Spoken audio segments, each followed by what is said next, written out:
मनुष्य मात्र में तीन शक्तियां होती हैं। करने की शक्ति होती है, जानने की शक्ति होती है और मानने की शक्ति होती है। कोई भी मनुष्य ऐसा नहीं कह सकता कि मैं कुछ भी नहीं करता हूं और करना चाहता भी नहीं हूं। मैं कुछ भी नहीं जानता हूं और जानना चाहता भी नहीं हूं। मैं कुछ भी नहीं मानता हूं और मानना चाहता भी नहीं हूं। मनुष्य करता भी है और करना चाहता भी है, जानता भी है और जानना चाहता भी है, मानता भी है और मानना चाहता भी है। अगर करना, जानना और मानना इन तीनों के साथ योग लग जाए तो ये तीनों मुक्ति देने वाले हो जाते हैं। करने में योग होने से कर्म योग हो जाता है, जानने में योग होने से ज्ञान योग हो जाता है और मानने में योग होने से भक्ति योग हो जाता है। योग तब होगा जब समता होगा। समत्वम योग है उच्यते। समता का मतलब है राग, द्वेष, हर्ष, शोक न हो। एक विलक्षण बात है, ऐसा कोई मनुष्य है ही नहीं जो साधन न कर सके, परमात्मा की तरफ न चल सके। साधन करना चाहता नहीं, परमात्मा की तरफ चलना चाहता नहीं, यह बात अलग है। अगर वह चाहे तो साधन कर सकता है। मनुष्य योनि साधन के लिए ही मिली है। यह साधन योनि है, कर्म योनि नहीं है। दूसरी सब भोग योनियां है। मनुष्य में करने की एक शक्ति है, आग्रह है। ऐसा करके फिर क्या करें, यह प्रश्न उठता है। तो इससे मालूम होता है कि भीतर में करने का वेग है।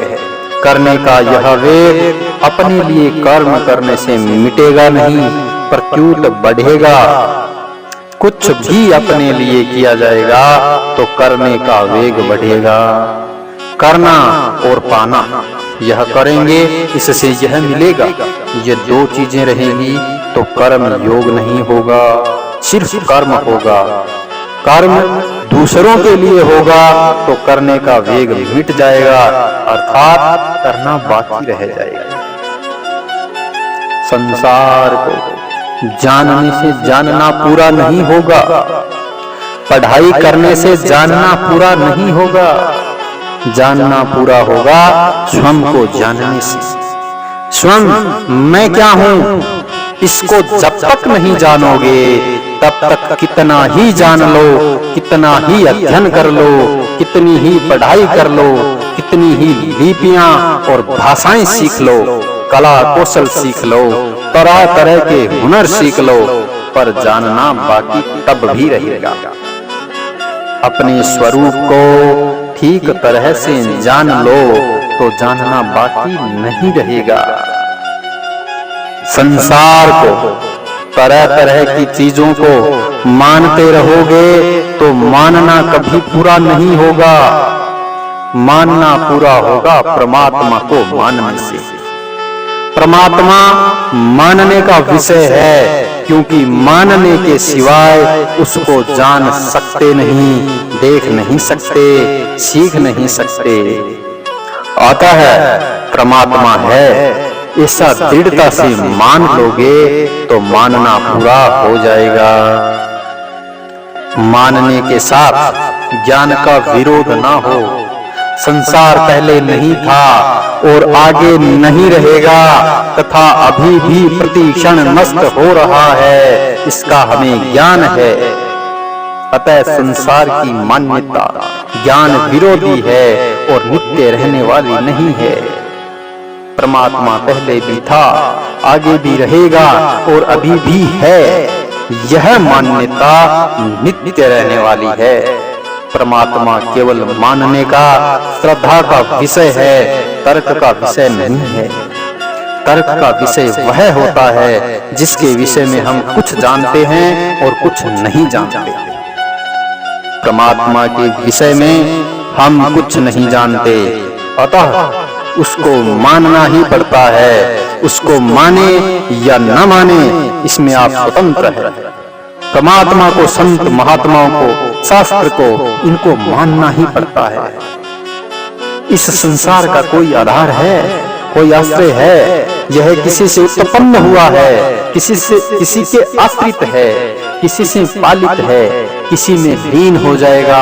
इस प्रकार पहले उसको मानना पड़ेगा, फिर वह दिख जाएगा। हमारे अंदर या हमारे से यह गलती होती है कि हम न तो करने में, न जानने में और न मानने में दृढ़ हो पाते हैं। इतनी दृढ़ता होनी चाहिए कि अगर परमात्मा खुद आकर कह दें कि तुम गलत हो, तो कह दें कि इसमें आपकी गलती है, मेरी गलती नहीं है। आप भूल गए होंगे, मैं नहीं भूला हूँ। पार्वती जी ने भी कहा था कि जन्म कोटि लगे रगर हमारी, बरहुं शंभु न तहु कुंवारी, तजहु न नारद कर उपदेशु, आप कहीं हूँ सतबार महेशु। यह मान्यता है कि मिलेंगे तो परमात्मा से मिलेंगे, हमें और किसी से मिलने की जरूरत नहीं है। हमें न तो भोगों की जरूरत है, न संग्रह की जरूरत है, हमें तो एक परमात्मा की जरूरत है। ऐसा मान लें तो बेड़ा पार हो जाएगा। दूसरा कुछ करने की, जानने की जरूरत नहीं है। केवल दृढ़ता से मान लो तो प्राप्ति हो जाएगी, पूर्णता हो जाएगी, कमी नहीं रहेगी। केवल मानने से सब काम हो जाएगा। अगर अपने आप को ठीक ठीक जान लो तो जानना पूरा हो जाएगा। ठीक ठीक जानने मात्र से बेड़ा पार हो जाएगा।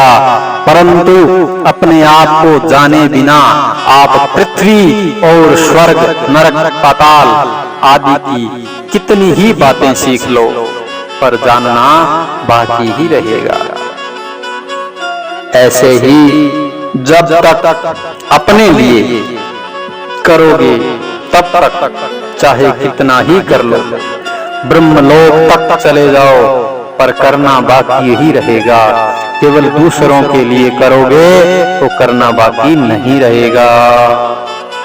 तात्पर्य यह कि दूसरों के लिए करना है, अपने को जानना है और परमात्मा को मानना है। इन तीनों में से किसी एक में भी दृढ़ता होने पर तीनों की पूर्ति हो जाएगी।